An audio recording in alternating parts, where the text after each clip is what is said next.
Réussir ses études, soyons honnêtes, c'est rarement une question de chance.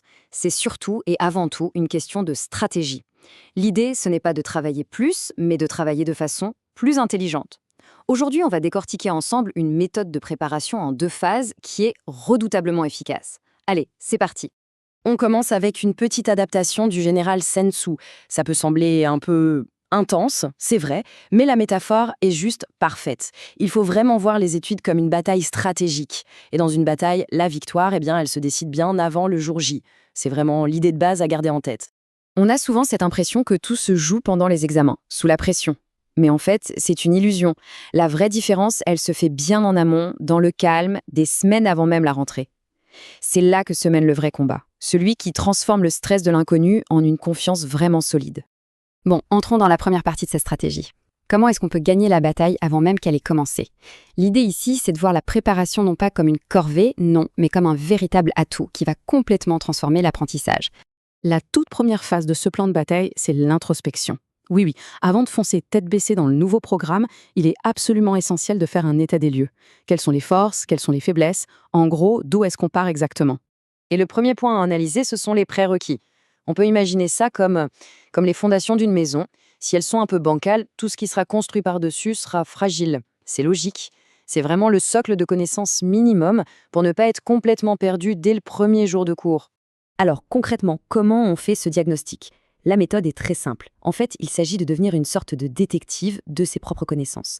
On ressort les anciens cours, on analyse ses notes pour vraiment cibler les lacunes. Une astuce qui marche super bien, parler aux étudiants des années précédentes. Et puis, bien sûr, on passe à l'action, on révise, on refait des exercices, et si besoin, il ne faut surtout pas hésiter à chercher un peu de soutien. Le bénéfice de tout ça, il est énorme. Et il n'est pas que technique, loin de là. Ça change complètement l'état d'esprit. Au lieu de commencer l'année sur la défensive, avec cette petite peur au ventre de ne pas suivre, on l'aborde avec un vrai sentiment de contrôle. On est prêt, on est solide. Allez, on passe à la deuxième phase. Après s'être connu soi-même, il faut connaître le terrain. L'ennemi, si on veut. Bien sûr, ici, l'ennemi, c'est la matière à venir, le programme. Il est donc temps d'explorer ce terrain avant que la bataille ne commence pour de bon. À ce stade, une question peut se poser, attends, pourquoi faire tout ce travail avant même le début des cours? Est-ce que ce n'est pas un peu une perte de temps? Et c'est une excellente question qui mérite une réponse très très claire. La réponse est un non catégorique. Le point crucial est simple. Certaines notions sont vraiment complexes.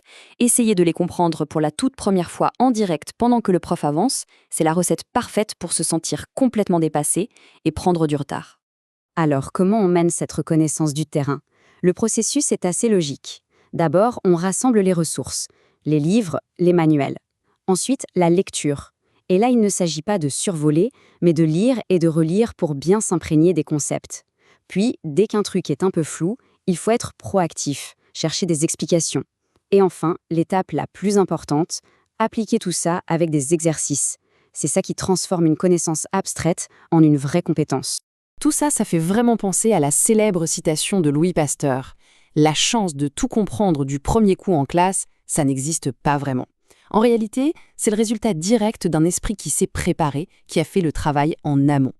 Voyons maintenant, concrètement, ce que cette préparation change au quotidien. Le contraste entre l'étudiant qui a anticipé et celui qui découvre tout en direct, il est absolument saisissant. D'un côté, il y a l'étudiant non préparé qui, en quelque sorte, subit le cours. Chaque nouvelle information est un effort, c'est une source de stress. De l'autre, on a l'étudiant préparé. Lui, il est actif. Un peu comme un sportif bien échauffé avant un match, il utilise le cours non pas pour découvrir, mais pour approfondir. Toute son énergie est concentrée sur l'assimilation, pas sur la lutte pour ne pas décrocher. Au final, c'est quoi le grand avantage stratégique de cette préparation? C'est simple, ça change complètement les règles du jeu. On passe d'un apprentissage où l'on se sent dépassé à un apprentissage maîtrisé, où chaque heure de cours sert à consolider, à renforcer la compréhension. L'étude se transforme en une véritable victoire intellectuelle. Tout ceci nous amène à une question très concrète, parce que ce n'est pas juste de la théorie, c'est une approche qui peut être mise en place, dès maintenant en fait. La vraie question à se poser, c'est la suivante. En pensant à l'année qui arrive, quelle serait la toute première action concrète à intégrer dans un plan de bataille de ce type? Par où commencer? Est-ce qu'il vaut mieux d'abord analyser ces lacunes de l'année passée pour consolider les bases, ou alors est-ce qu'il vaut mieux commencer à explorer le programme du semestre à venir? En fait, peu importe la réponse, le simple fait de choisir, de se poser la question, c'est déjà le début de la stratégie. La bataille commence maintenant.